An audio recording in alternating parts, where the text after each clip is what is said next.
모든 성도님분들께 주님의 평안을 빕니다. 네. 우리 온라인으로 예배드리시는 분에게도 B형 독감으로 고생하고 계신 우리 성도님 분에게도 주님의 평안을 빕니다. 저부터 약간 조금 기침이 좀 나오고 목소리가 그래서 죄송합니다. 최근 무서운 추위와 함께 찾아온 B형 독감의 기세가 심상치 않은데요. 독감은 그 종류에 따라 A, B, C, D로 나눕니다. 이 A형 독감은 사람뿐 아니라 동물까지도 전염되는 이 증상이 심한 독감이고요. B형 독감은 A형보다는 증상이 덜하지만 사람에게만 전염되는 독감이고요. C는 가벼운 감기 정도고 D는 사람은 걸리지 않는 독감 형태라고 합니다. 현재 이 B형 독감 환자 수가 유행 기준치보다 4배를 넘을 정도로 그 확산이 거세지고 있다고 하는데요. 이 독감 바이러스는 대부분 환자의 기침이나 재채기에서 나오는 이 비말을 통해서 아주 작은 그 침을 통해서 전염됩니다. 그리고 바이러스가 묻은 물건을 만진 손으로 코나 이렇게 눈을 만졌을 때도 이 전염이 되는데요. 우리 부모님들께서 학교 다녀오면 손부터 씻으라는 그 말이 다 의미가 있는 것이죠. 이 질병의 전염성을 보면서 저는 역설적으로 하나님 안에서 우리가 하나로 연결되어 있음을 생각하게 되었습니다. 우리는 홀로 살아간다고 생각하지만요. 우리의 작은 기침이나 재채기 하나가 우리가 손닿는 모든 것이 다른 사람에게 영향을 끼치고 있는 것이죠. 우리가 내뱉는 날숨이 다른 이에게 들어마시는 들숨이 되는 것처럼 말입니다. 우리의 모든 호흡과 생명은 다른 이들과 그리고 사람을 넘어서 모든 동식물과도 연결되어 있습니다. 굳이 신앙의 언어로 말하지 않아도요. 실제적으로 그렇고 현실적으로도 정말 그러합니다. 이 코로나19가 전 세계에 창궐할 때 이 바이러스는 인종과 국경의 어떠한 경계 없이 전염됨을 통해서 온 인류가 한 몸으로 연결된 공동체라는 것을 우리에게 고통스럽게 일깨워 주었습니다.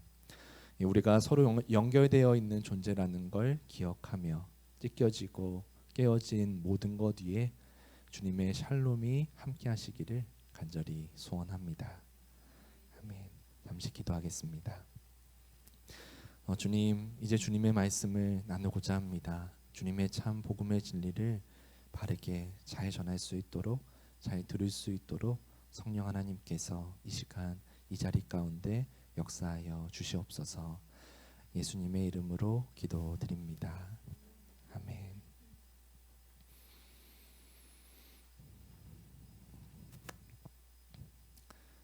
우물 안에 당나귀라는 유명한 우화가 있습니다. 이 어느 날 한 농부가 기르던 늙은 당나귀 한 마리가 그만 실수로 이 물이 마른 깊은 우물에 빠지고 말았습니다. 이 당나귀는 겁에 질려서 우물 바닥에서 몇 시간 동안 구슬프게 울부짖었지만 이 농부는 깊은 우물에서 당나귀를 끌어올릴 방도가 없었습니다. 결국 고심 끝에 농부는 잔인한 결정을 내립니다. 어차피 늙어서 힘을 못 쓰는 당나귀니까 그리고 위험한 우물을 메우는 겸 그곳에 묻어주는 편이 더욱 낫겠다고 말입니다. 그래서 농부는 이웃 사람들을 불러 모아서 삽을 들어 우물 안으로 흙을 퍼붓기 시작했습니다. 이 사람들은 당나귀가 흙에 파묻혀 죽었을 것이라 생각해서 이 흙을 계속해서 들이부었습니다. 이 당나귀는 차가운 흙더미가 자기 등에 떨어지는 순간 이 사람들이 자신을 생매장하려는 걸 깨달았습니다. 그러나 당나귀는 그렇게 죽고 싶지 않았습니다. 이 당나귀는 이 흙이 등에 떨어질 때마다 필사적으로 몸을 흔들어 흙을 털어냈고 그 흙을 발로 밟아 차츰차츰 위로 올라가게 되었습니다. 결국 당나귀는 자신을 죽이려는 흙을 딛고 올라갈 땅으로 삼아 그 우물에서 빠져나오게 됩니다. 때로 우리도 이 같은 인생의 우물에 빠지곤 합니다. 그런데 우물에 빠지는 것보다 더 무서운 건 우물에 빠진 사람을 죽은 사람으로 만들어 버리는 쏟아지는 흙더미들입니다. 이 흙더미 같은 시간들, 그런 시선들, 언어들, 관계들이 이 우물에 빠져 죽는 게 아니라 그 흙더미에 깔려 죽게 만듭니다. 이 우물에 빠져 쏟아지는 흙더미를 받아들이면 죽지만 그것을 딛고 올라선다면 산다는 게 이 우화의 교훈입니다. 이 오늘 본문의 바울 사도가 그러했습니다. 자신을 죽이려는 음모와 결박이라는 흙더미에 파묻히지 않고 그 흙을 딛고 나아갈 땅으로 삼아 하나님께서 부르신 장소 로마를 향해 나아갑니다. 이 오늘 말씀을 통해서 우리도 우리의 문제에 매몰되지 않고 오히려 그 문제를 딛고 일어서 하나님의 부르심이 이끄시는 곳을 향해 나아가기를 함께 결단해 보고자 합니다. 지난 시간 우리는 벨릭스 총독의 인연과 바울 사도의 인연을 나누었는데요. 유대인들의 음모로 고발당한 바울은 로마 총독의 본부가 있는 가이사라로 이송되어 재판을 받습니다. 그러나 벨릭스 총독은 유대인들의 민심을 잃을까봐 신경 쓰면서 바울에게는 뇌물을 받고자 하는 그런 범상치 않은 그런 정치적인 계산 속에서 바울을 약 2년간 가택연금 상태로 가두었습니다. 뇌물을 받으려고 바울을 자주 만났던 벨릭스 총독은요, 오히려 그 시간을 통해서 바울이 전한 복음을 듣고 하나님 앞에 두려움을 느끼기도 했지만요, 결국 미루고 미루다 총독 자리에서 물러나게 되었지요. 반면에 바울은 같은 2년의 시간을 보내었지만 권력자인 벨릭스 총독에게 복음을 전하기도 하고요, 자신의 선교 여정을 돌아보는 시간으로서 하나님의 시간, 그 카이로스를 보냈지요. 오늘 본문은 벨릭스 총독이 물러나고 베스도라는 새 총독이 부임한 뒤에 다시 열린 바울의 재판 이야기입니다. 총독이 바뀌었지만 바울의 현실은 바뀌지 않았습니다. 새로 부임한 베스도는 3일 만에 예루살렘으로 향하는데요. 유대 땅을 총괄하는 총독 자리인 만큼 유대 사회의 실권자들을 포섭하기 위함입니다. 아무리 로마 제국의 총독이라 하더라도요, 자기가 맡은 땅에서 내부적인 반란이나 밀란이 일어나게 되면 본국으로부터 책임을 피할 수 없으니까요. 그런 정치적인 이유로 찾아간 예루살렘에서 베스도 총독은 뜻밖의 청탁을 받게 됩니다. 2년이라는 적지 않은 세월이 흘렀음에도 이스라엘의 예루살렘 대제사장들과 유대 지도자들의 첫 번째 청탁은 여전히 갇혀있는 바울을 죽여달라는 것이었습니다. 그들은 새로 부임한 베스도 총독에게 바울을 예루살렘으로 옮겨 재판하게 해달라고 요청합니다. 이 사내들인 공의회에서 다시 재판하도록 해달라는 것인데요. 이 말이 담긴 음모를 본문 3절에서 이렇게 폭로하고 있죠. 이는 길에 매복하였다가 그를 죽이고자 함이더라. 이 2년 전에 이 바울을 죽이기 전까지는 먹지도 자지도 않겠다고 맹세한 40명의 암살단과 유대 지도자들의 살기는 여전했습니다. 왜 그들은 이토록 지독하게 바울을 쫓아다니며 바울을 죽이려고 하는 것일까요? 몇 번 말씀드렸지만 바울이 전하는 복음이 자신들의 종교적 전통으로 누리는 기득권을 뒤흔들고 있기 때문입니다. 그들에게 바울이 예수를 전하지 말던 전하지 않든 알 바가 아니었지만 예수의 죽음과 부활의 복음이 자신들의 종교 기득권을 뿌리채 뒤흔드는 갈아엎어야 하는 복음의 내용이었으니까요. 마치 예수님을 죽인 것처럼 그들은 같은 이유로 바울 사도를 죽이려고 하는 것입니다. 그런데 이런 유대인들의 청탁에도 이 베스도는 처음에는 가이사랴에서 재판을 열자며 거절하는 듯 보이지만요, 막상 가이사랴 재판정에서 유대인들의 거센 압박에 부딪히자 흔들리기 시작합니다. 2년 만에 다시 열린 재판에서 이 바울은 여전히 자신의 결백을 주장합니다. 유대인의 율법이나 성전이나 이 로마 황제 가이사의 이 로마법에 비춰서도 자기는 지은 죄가 없다고 말입니다. 유대인들이 바울 사도의 여러 이 거대한 중대한 죄목을 늘어놓긴 했지만요, 이 아무런 증거를 대지 못하였습니다. 아마도 베스도는 이런 내용을 듣기 전에 이미 벨리스 총독으로부터 중요한 사안이니까 인수인계 받았을 것이라, 이미 그런 내용을 알고 있었을 것이라 생각이 듭니다. 법적으로 베스도는 무죄를 선언해야 하지만요, 갑자기 바울에게 이렇게 묻습니다. 오늘 본문 9절인데요. 9절의 말씀 함께 읽어보겠습니다. 그러나 베스도는 유대 사람의 환심을 사고자 하여 예루살렘으로 올라가서 이 사건에 대하여 내 앞에서 재판을 받고 싶지 않소 하였다. 말이 참 교활하죠.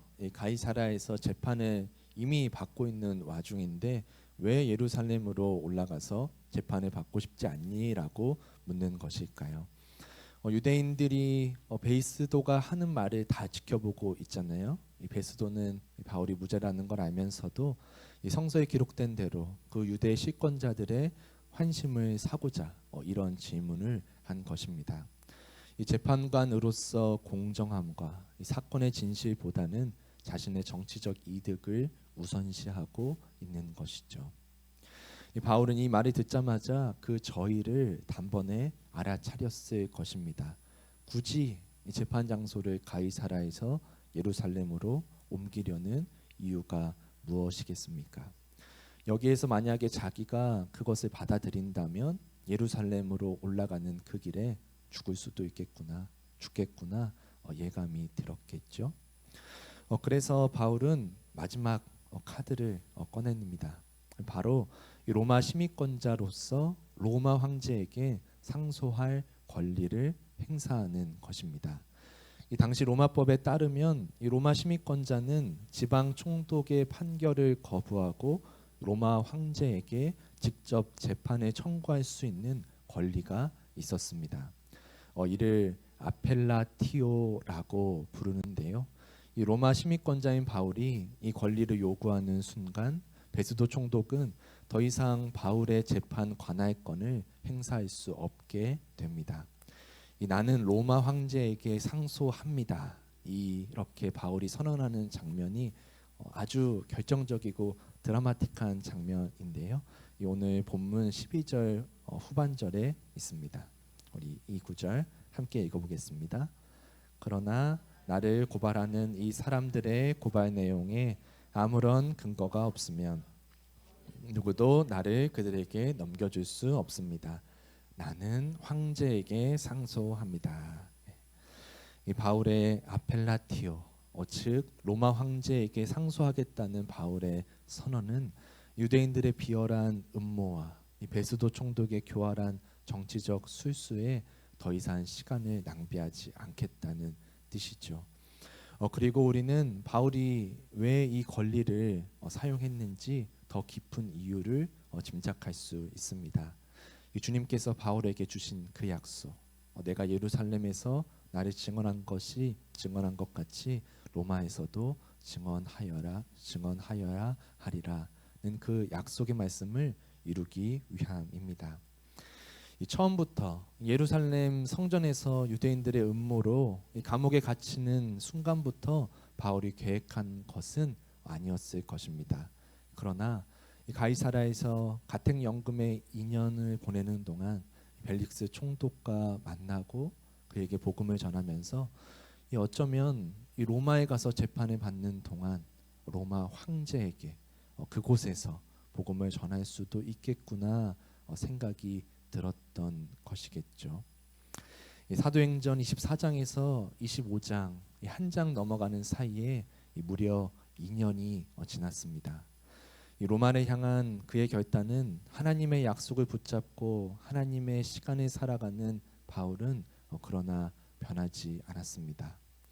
분명 가이사라에서 어떻게든 버티고 무죄를 입증받아서 자유롭게 로마 선교를 가는 방법도 있습니다. 아니면 기적적으로 하나님께서 감옥 문을 열어주셔서 탈출하는 방법도 있습니다. 그러나 바울은 자신을 죽이려고 달려드는 사람들의 흙더미 속에서 그 흙을 딛고 로마로 나아가기로 결정한 것입니다. 이 바울은 더 이상 총독의 마음이 바뀌어서 공정하게 판결받기를 기대하거나 그들에게 선처를 구걸하지도 않습니다. 유대인들과 싸워서 이기고 그들을 향한 복수를 품고 있지도 않습니다. 그의 마음에는 오직 하나님의 약속이 있습니다. 이 바울은 하나님의 약속을 붙잡고 하나님의 부르심을 따라 그렇게 로마로 나아갑니다. 그는 자기 삶에 닥친 문제와 고난의 우물 속에 매몰되지 않았습니다. 오히려 그 속에서도 그것을 통해서도 그것을 넘어서서 역사하시는 하나님을 신뢰하며 하나님의 시간을 살아갑니다. 이 바울은 자신을 죽이려고 달려드는 흙더미 같은 그들을 향해 저주를 퍼붓거나 복수를 품고 있지도 않습니다. 바울은 그 흙더미에 깔려 죽지 않고 오히려 그 흙더미를 딛고 로마를 향해 나아갈 뿐입니다. 끝까지 싸워야 하는 싸움도 있지만요. 싸우면 싸울수록 우리 인생을 허비하게 하고 영혼을 갉아먹는 싸움도 있습니다. 이 바울은 복음을 위한 선한 싸움은 멈추지 않지만 그의 인간적인 분노나 원한을 갚기 위해 싸우지 않습니다. 그는 하나님의 약속을 붙잡고 로마를 향해 나아갑니다. 오늘 우리를 향한 하나님의 약속, 하나님의 부르심, 우리를 이끄시는 로마는 어디입니까? 그 로마는 우리가 전혀 알지 못하는 새롭고 낯선 곳일 수도 있고요. 우리에게 가장 익숙한 가정과 직장, 관계일 수도 있습니다. 우리에게 닥친 문제와 환경에 매몰되지 않고 그 속에서도 하나님의 약속을 붙들고 하나님의 부르심을 따라 걸어가라고, 오히려 그것을 딛고 하나님이 이끄시는 곳을 향해 계속 걸어가라고 주님은 우리에게 말씀하고 계십니다. 지난 수요일부터 존재의 주인과 접속하는 시간이란 제목으로 한 편의 기도문과 또 간략한 설명을 이렇게 나누고 있는데요. 제가 이렇게 한 주에 한 개씩 기도문을 나누려고 한 이유는요. 우리의 기도가 굉장히 거창해지고 더 세련돼지고 자랑하기 위함이 아니고요. 그 기도문의 문장 속에서 그 기도문의 내용을 통해서 우리의 기도를, 나의 기도를 발견하기 위함입니다. 이 한편의 기도문 속에는 그 기도자가 일평생 살아온 동안 겪은 하나님의 경험, 하나님의 고백이 굉장히 정밀하게 아주 압축된 형태로 잘 담겨 있거든요. 한편의 시처럼 말이죠. 우리가 노래를 듣고 책을 읽는 것처럼 우리가 기도를 읽는 것도 저는 그와 마찬가지라고 생각합니다. 우리의 언어로 우리가 가지고는 있지만 우리의 언어로 표현되지 않는 하나님의 고백을 그 기도문을 통해서 다시금 발견하고 우리의 고백으로, 우리의 기도로 하나님께 올려드리기 위함이죠. 계속해서 어떤 기도문을 나눌지 한 12월까지 다 합치면 한 50번, 한 48번 정확하게는 남아 있는데요. 계속해서 저도 더 기도문은 아주 많지만 더 좋은 함께 나누고 싶은 기도문을 선별하려고 계속해서 기도문을 읽고 있습니다. 그렇게 읽고 있는 기도문 중에서 이 오늘 말씀의 내용이 마치 오늘 말씀을 전하고 기도문을 적은 것처럼 이렇게 이어지는 기도문을 발견해서요. 이 기도문으로 설교를 마무리 지으려고 합니다. 은퇴하신 김기성 목사님께서 쓰신 거둠의 기도라는 책에 담긴 광야 길이라 해도라는 제목의 기도문입니다. 광야 길이라 해도, 하나님, 당신을 믿는다 하면서도 우리의 믿음은 얼마나 연약한지요. 좋은 일이 있으면 기뻐하다가도 자그마한 시련이 찾아와도 비틀거리며 어찌할 바를 알지 못하는 우리들입니다. 하나님, 우리에게 진리에 대한 목마름을 주소서. 진리를 향한 굳건한 신뢰의 마음을 주소서. 넘어진 자리를 딛고 일어나 기어코 하나님이 부르신 그 세계를 향해 길 떠나는 그 용기를 허락하여 주소서. 우리가 걷는 길이 지름길도 아니고 사람들이 깔아주는 꽃길도 아니고 그 길이 척박한 광야 길이라 해도 그곳에서 우리를 만나 주시는 하나님 덕분에 감사하며 살아가는 우리 모두가 되게 하소서. 아멘. 바울은 유대인들의 집요한 음모와 베스도 총독의 교활한 정치술 속에서도 하나님의 약속을 놓지 않았습니다. 내가 로마에서도 증언하여야 하리라는 이 하나님의 약속을 붙든 바울은 2년의 가택연금 속에서도 불공정한 재판 속에서도 죽음의 위협 속에서도 역사하고 계시는 하나님을 신뢰하며 나아갑니다. 나는 로마 황제에게 상소합니다라고 외친 바울의 선언은 단지 로마 시민권자로서 법적인 권리 행사가 아니라 하나님의 부르심을 향한, 하나님이 부르신 그 세계를 향해 길을 떠나려는 용기였습니다. 오늘 우리에게도 하나님께서 약속하신, 하나님께서 부르시는 로마가 있습니다. 부르심을 따라 걸어가는 그 길이 지름길이 아닐 수도 있고 꽃길이 아닐 수도 있고 오히려 척박한 광야길일지도 모릅니다. 우리에게 닥친 문제와 환경이 걸어가는 그 길을 포기하게끔 만들지도 모릅니다. 그러나 그 길의 끝에서 주님이 우리를 기다리고 계십니다. 우리의 삼키려는 흙더미에 매몰되지 않고 그 흙더미를 딛고 일어나 하나님이 부르신 우리의 로마를 향해 나아가는 우리 모두 되기를 간절히 축원드립니다.